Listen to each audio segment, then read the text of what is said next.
పోలీసులు గాని మన చూస్తే బెండు తీస్తారు. బెండు లేదు గిండు లేదు, నువ్వు కూడా ఓ పెగ్గాయి. అప్పుడు పోలీసులే కాదు ఎవడొచ్చినా మనం భయపడక్కర్లేదు. మందు మహత్యం. ఇది అల్లుడు మర్యాదగా బయటకు వస్తావరవా? రాకపోతే ఏం చేస్తా? ఏం చేస్తాను? బతిమాలుకుంటాను. అది అలా తగ్గి డౌన్లో ఉండు. ఈ పెగ్గు పూర్తయ్యాక వెళ్దాం.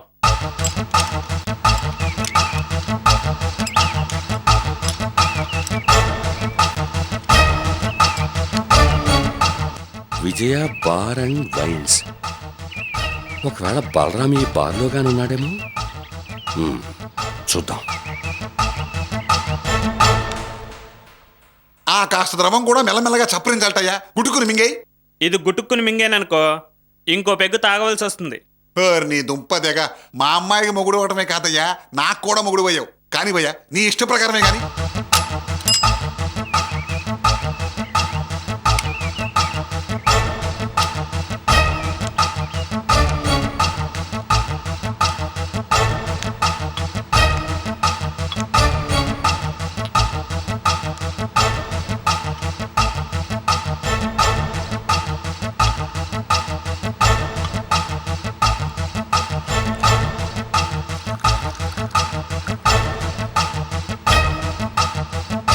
ఇదిగో బాబు,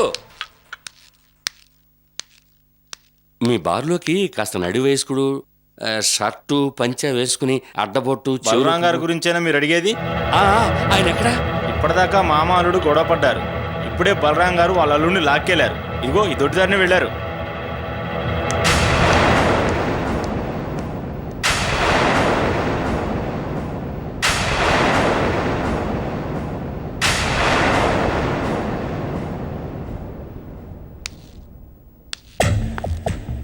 షాప్ హ్యాండ్ ఓవర్ చేయమని నువ్వు బలరామని అడిగినప్పుడు అక్కడ ఒక వ్యక్తి కొత్త స్టాక్ సర్దుతున్నాడా? అవును సార్, నా కళ్ళ ముందే షాప్లో సర్దాడు. 20 క్వార్టర్ బాటిల్స్ ఉంటాయి. ఈ సంగతి ముందే మాకెందుకు చెప్పలేదు? వైన్ షాప్ గురించి నాకేం తెలియదు సార్. కొత్త స్టాక్ వచ్చింది, సర్దుతున్నాడు అనుకున్నాను. నేను షాప్ హ్యాండ్ ఓవర్ చేసుకున్న లోపే మొట్టమొదట బలరాం ఆ స్టాక్నే తగ్గింపు రేటుకి అమ్మాడు సార్. ఆ అమ్మకాలు జరిగిన గంటకే మద్యం చావులు మొదలయ్యాయి. ఇదంతా గుర్తు చేసుకుంటే ఆ కొత్తగా వచ్చిన స్టాకే సైనైడ్ కలిపిన స్టాక్ అయి ఉంటుందని నాకు అనిపిస్తోంది.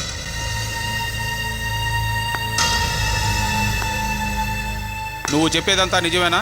మా అమ్మ మీద ఒట్టు సార్.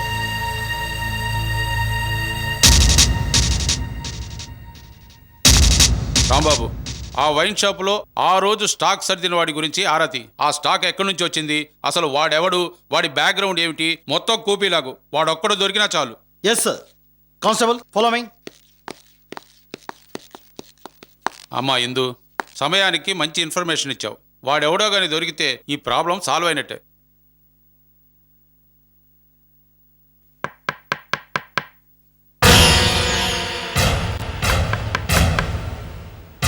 పోలీసులు అనుకుంటా.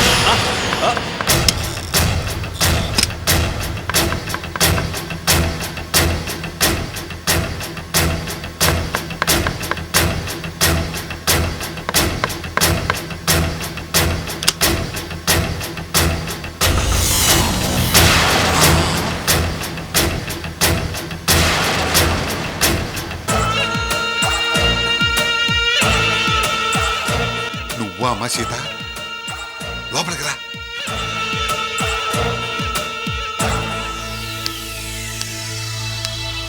పోలీసులు ఏమోననుకుని భయపడి చచ్చాను.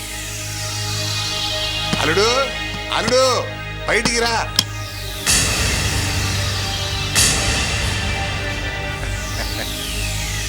వచ్చింది మీ ఆవిడయ్యా. పోలీసులు అనుకుని భయపడి బాత్రూంలో దూరాడు. పోలీసులను భయపెట్టింది నువ్వే కదా. మావ అల్లుళ్ళు ఒకళ్ళని మించిన వాళ్ళొకళ్ళు. నేను చెప్పింది ఏమిటి, మీరు చేస్తోంది ఏమిటి? చీటికి మాటికి నాకు ఫోన్ చేయడం ఏంటి? అల్లుడు కనపడలేదనే టెన్షన్ లో ఫోన్ చేశానమ్మా. తీరా వచ్చి చూస్తే నా పక్కలోనే ఉన్నాడు. చూసావా సీత మీ నాన్న వ్యవహారం? మీ వ్యవహారం మాత్రం ఏం బాగుందని? అది లెక్క. అట్టడిగమ్మా. ఏంటి అడిగేది? నేను ఎక్కడికి వెళ్ళకూడదా? ఈ రూమ్ దాటి బయటకు అడుగు పెట్టకూడదా? అసలు నువ్వెవరు అయ్యా నన్ను అడ్డుకోవటానికి? అదిగో చూసావా మా అల్లుడు ఎలా మాట్లాడుతున్నాడు? అయినా ఈ కాపలాకొక్క పోస్ట్ నాకెందుకు? మీరు చూసుకోండి, నేను పోతున్నాను. నాన్న లేకపోతే ఏమిటమ్మా, మంచి కూడా చెప్తే నా మీద గుట్టాడేమిటి? బయటికి వెళ్తే ప్రమాదం వద్దన్నాను. అది కూడా తప్పేనా? తప్పున్నారా? ఆ మాత్రం మాకు తెలియదా? కాపలా కుక్క లాగా ఉండాలి. బోడి బెత్తనం చేయకూడదు. అనవయ్యా అను. నా కూతురు మొహం చూసి ఊరుకుంటున్నాను. లేకపోతేనా ఏం చేసేవాడివి? అబ్బా ఈ కాపుతారా? నాన్న, జరిగిందేదో జరిగిపోయింది. పోలీసులు మన ఫోన్ ట్యాప్ చేస్తున్నారు. అందుకని నువ్వు ఫోన్ చేయకు. చెయ్యొద్దని చెప్పిన తర్వాత ఎందుకు చేస్తానమ్మా? ఏవండి, మిమ్మల్ని బతమాలుకుంటున్నాను. దయచేసి మీరు బయటికి వెళ్ళొద్దు. మీకేం కావాలన్నా మా నాన్న క్షణాల మీద అరేంజ్ చేస్తారు. 1కి 10 సార్లు నేనెందుకు చెప్తున్నానో అర్థం చేసుకోండి. ఇందు మీ మీద కంప్లైంట్ ఇచ్చింది. దాన్ని ఆధారం చేసుకొని పోలీసు మిమ్మల్ని అరెస్ట్ చేశారనుకోండి, జరిగిన ఘోరానికి మూలకారకుడు దొరికాడని మీడియా మొత్తం ప్రచారం చేస్తుంది. ఫ్రంట్ పేజీల్లో ఫ్లాష్ న్యూస్గా మీ ఫోటోలు వేసి ప్రోపగండా చేస్తుంది. దాంతో మీ పుట్టు పూర్వత్రాలన్నీ బయటకొస్తాయి. అది నాకిష్టం లేదు. ఏది ఏవైనా నా భర్త ఒక నేరస్తుడిగా వార్తలకెక్కడో నాకిష్టం లేదు.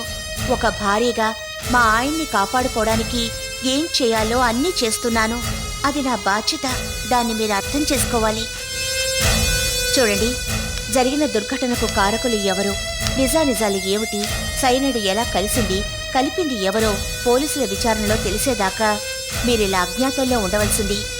ఇందు మీ గురించి కంప్లైంట్ ఇచ్చినంత మాత్రాన మిమ్మల్ని ఏం ఉరితీసేయరు.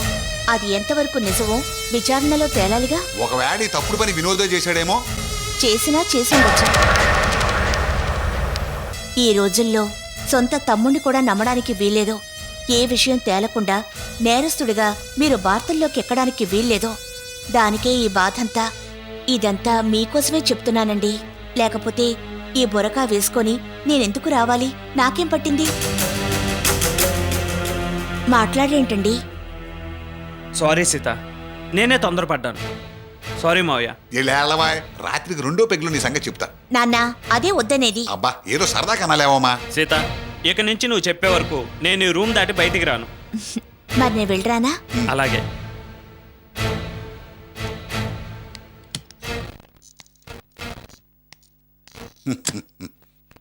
ఏమి నటనా.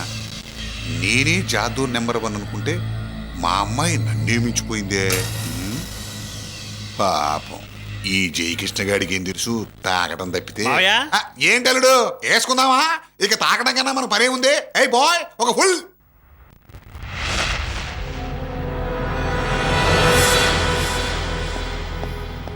సీత గారు, నమస్తే మేడం. నమస్తే. బావున్నారా? బాగున్నాను. ఏమిటిలా వచ్చారు? ఎన్వి ఏమైనా కావాలా? అబ్బే, ఊరికి ఇలా వచ్చాను మేడం. ఓ కేసు విషయమే ఇటు వెళుతూ మిమ్మల్ని ఒకసారి చూసి వెళదామని వచ్చాను మేడం. మేడం, మీకు గుడ్ న్యూస్. ఏమిటది? మీ షాపులో సైనైడ్ మద్యం చావులు జరిగిన రోజున ఎవరో ఒకతను వచ్చి 20 క్వార్టర్ బాటిల్ స్టాక్లో సర్దాడట. ఆ స్టాక్లోనే సైనైడ్ కలిపి ఉంటారని మా డిఎస్పీ గారు అనుమానిస్తున్నారు.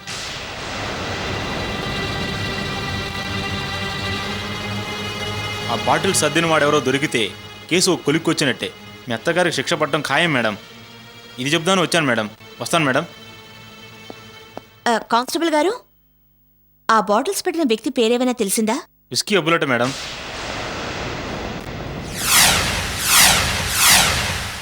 విస్కీ అబ్బులా? అవును అంకుల్. అతనే మా వైన్ షాప్లో సైనైడ్ కలిపిన లిక్కర్ సీసాలు ఉంచాడని పోలీస్ ఎంక్వైరీలో తేలింది. అతను అరెస్ట్ చేశారా? అతను ఆచూకీ ఇంకా తెలియలేదు అంకుల్. పోలీసులు గాలిస్తున్నారు. అతను గనక దొరికాడంటే, నిజమేమిటో తెలిసిందంటే మా అమ్మ నేరం చేయలేదని రుజువైనట్టే.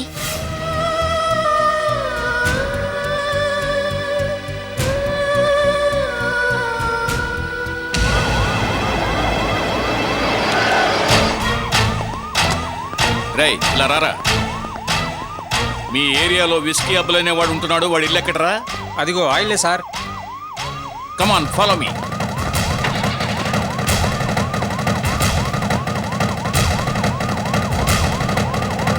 రే విస్కీ అబ్బులో, మర్యాదగా తలుపు తీ, లేదంటే మేమే తలుపులు పగలగొట్టుకుని లోపలికి రావాల్సి ఉంటుంది. రా.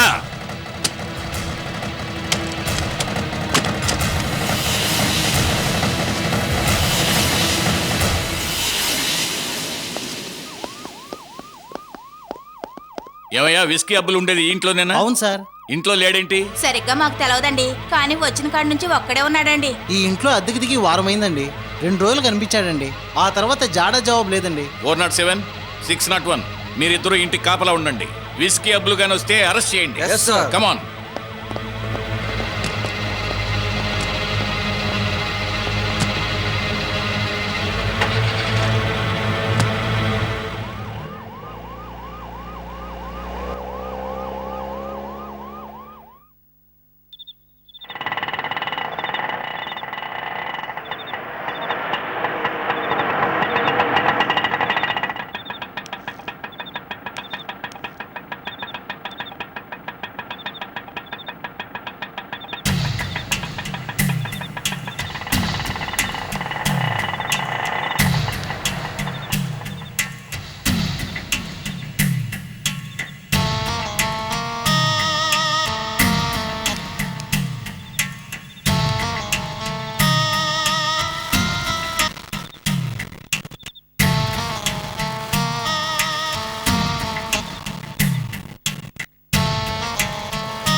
అర్జెంటుగా రమ్మని ఫోన్ చేసావు దేనికి?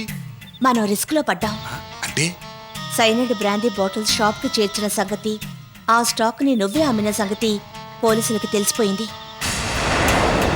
ఆ 20 కల్తీ క్వార్టర్ బాటిల్స్ షాప్కి చేర్చిన విస్కీ అబ్బుల గురించి పోలీసులు గాలిస్తున్నారు. వాడు గాని దొరికాడంటే నువ్వు నేను అందరం ఇరుక్కున్నట్టే. వెంటనే వాడు ఇల్లు ఖాళీ చేసి సిటీ నుంచి వెళ్ళిపోయేలా చూడాలి. పద. ఇదేమిటమ్మడో ఇలా జరిగింది? అలాంటి పనులు చేసేటప్పుడు ఇలాంటివి కూడా జరుగుతూ ఉంటాయి. అన్నిటికీ సిద్ధపడే దిగాలి. అవును, ఏంటిలా వణికిపోతున్నావు? చలి జ్వరం వచ్చేలా ఉంది. అంత భయపడాల్సిన అవసరం లేదు. ఆ విస్కీ అబ్బుల్ని సిటీ దాటిచ్చే ప్రయత్నం చేద్దాం. పద.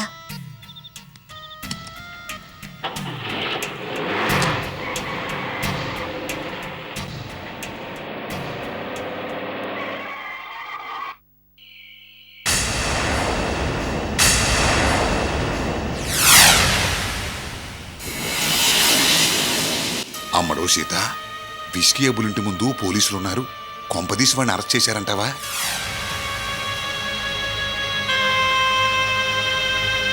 ఏమిటమ్మా మాట్లాడవు? ఒకవేళ విస్కీ అబ్బులే గనక అరెస్ట్ అయ్యుంటే మనం డైరెక్ట్గా వెళ్ళి ఆ ఇందుని లేపేయాలి. దాని చాప్టర్ క్లోజ్ చేసి పారేస్తాను. కంగారు పడకమ్మడు, ముందు ఏం జరిగిందో తెలుసుకుందాం. ఇంతవరకు వచ్చాక ఏంటి తెలుసుకునేది? అమ్మడు, ఆవేశం అన్ని వేళలా మంచిది కాదని నా గిరిగీసి నువ్వే ఆ గిరి దాడతానంటావేంటి? కొంచెం శాంతించు. అప్పుడు నీ మెదడు షార్ప్గా పనిచేస్తుంది. కరెక్ట్ డెసిషన్ తీసుకుంటావు.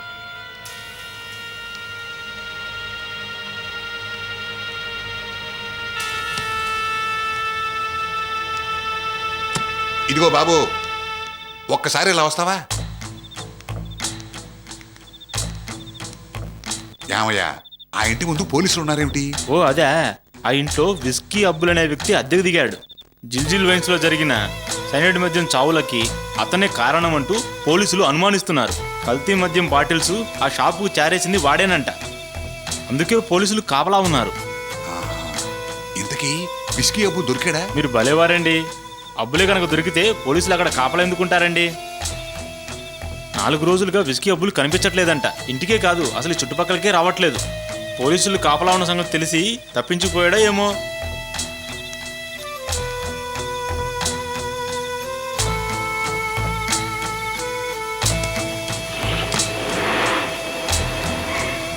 సార్, విస్కీ అబ్బులు ఉంటున్న ఏరియాకి వెళ్ళి విచారించాను సార్. 4 రోజుల నుంచి అతను ఇంటికి రావడం లేదు సార్. అతని ఇంటి దగ్గర 2 కానిస్టేబుల్స్ని కాపలా పెట్టాను సార్. సిటీలో అన్ని పోలీస్ స్టేషన్స్కి ఇన్ఫార్మ్ చేశాను సార్. ఇన్ఫార్మర్స్ కూడా మెసేజ్ ఇచ్చాను సార్. అతన్ని ఎలాగైనా 2 రోజుల్లో పట్టుకుంటాం సార్. సరే, ఏం చేస్తారో నాకు అనవసరం. వెంటనే వాడిని ఫైండ్ అవుట్ చేయండి. Yes sir. ఇందు, మీకేదైనా ఇన్ఫర్మేషన్ దొరికితే వెంటనే మాకు తెలియజేయండి. విస్కీ అబ్బులు మా కళ్ళు కప్పి ఎక్కడికి పోలేడు. సిటీనే కాదు, ఈ స్టేట్ దాటినా వాడు మమ్మల్ని తప్పించుకుపోలేడు. నువ్వు వెళ్ళరా. అలాగే సార్, వెళ్తాను. ఓకే.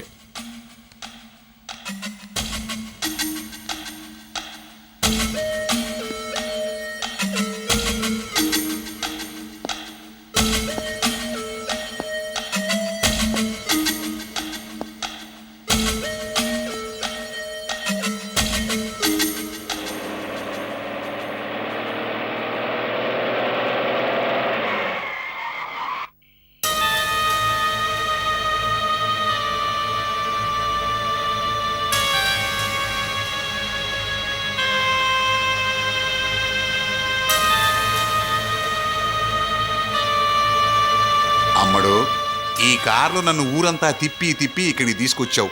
ఆ విస్కీ అబ్బుల్ గాడి జాడ మనకు తెలియలేదు, పోలీసులకి తెలియలేదు. వాడి జాడ మనకి తెలియకపోయినా పర్వాలేదు, కానీ పోలీసులకి తెలియకూడదు. ఒకవేళ వాడు పోలీసులకి దొరికాడో మన చాప్టర్ క్లోజ్.